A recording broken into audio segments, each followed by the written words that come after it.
from, is the kind of show that you have to look at it from different angles, to get a clearer understanding of something that may be obscure but obvious. And in today's video we will be trying to understand the ending of episode 10, to be more specific, what the bus means and what it could signify. So, let's begin our exploration of the bus. First, I believe the bus pulling up at the end is more significant than it appears to be. This is because I believe the bus represents a glimpse of how the town maintains order and control. I'll explain. To understand, we have to go back to the very first episode, the beginning, to make sense of the ending of the season. So, where do we begin? Well, we begin with this one individual whose name is Frank Pratt, the town drunk. You see, I believe Frank set in motion a series of events that effects are long-reaching and have dire consequences for the entire town. I'll explain in more detail.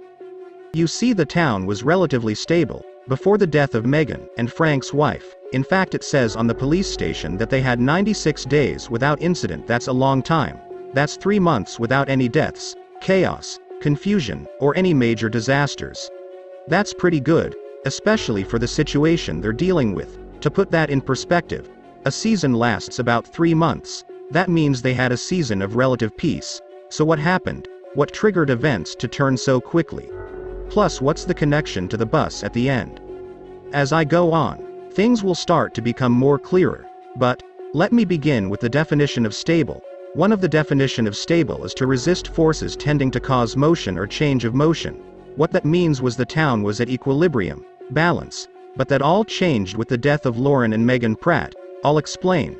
I believe the town can only support a certain amount of people. When that population number is either too high or too low, the town has an instinctual reaction.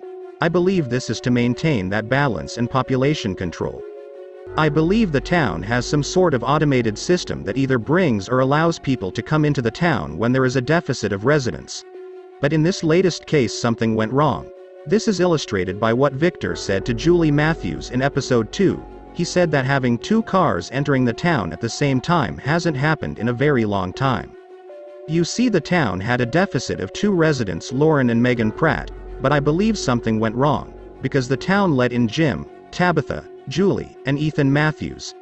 Plus, at the same time, it let in Jade and Toby, 6 people instead of just 2, bringing the town's residents to a surplus of 4.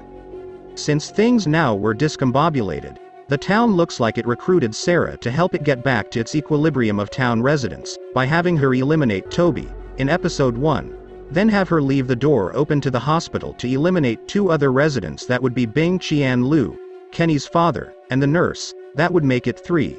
Which is why I believe she went after Ethan, which would have made it 4. The puzzling aspect of this theory is Sarah received the message written in her skin to eliminate Ethan Matthews after Frank Pratt was already dead. This could be for a number of reasons. First, the 2-car incident could be an indication of a pending malfunction, or Tabitha Matthews is pregnant, still keeping the residents at a surplus. Whatever the reason, I believe it was too late, because things started spiraling out of control. But that's the truly horrifying thing with chaos.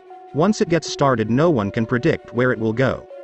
I believe that chaos spilled over to every part of the town, with the brutal execution of Frank Pratt, and the new residents' unusual entrance with the 2 cars. The whole town seemed to be on edge. This brings us to our next arbiter of madness, Kevin.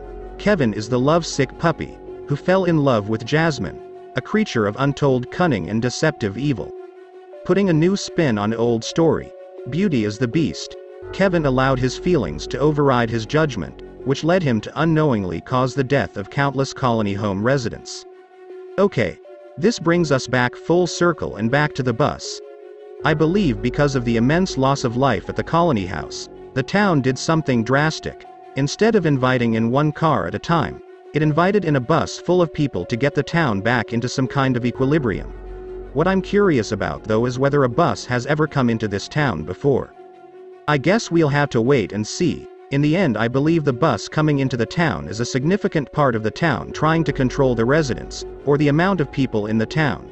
So guys, what do you think? As I try to navigate my way through the various and numerous clues to come up with possible theories, I cannot hope to get my complete bearings without you, my co-pilots, adding your comments below.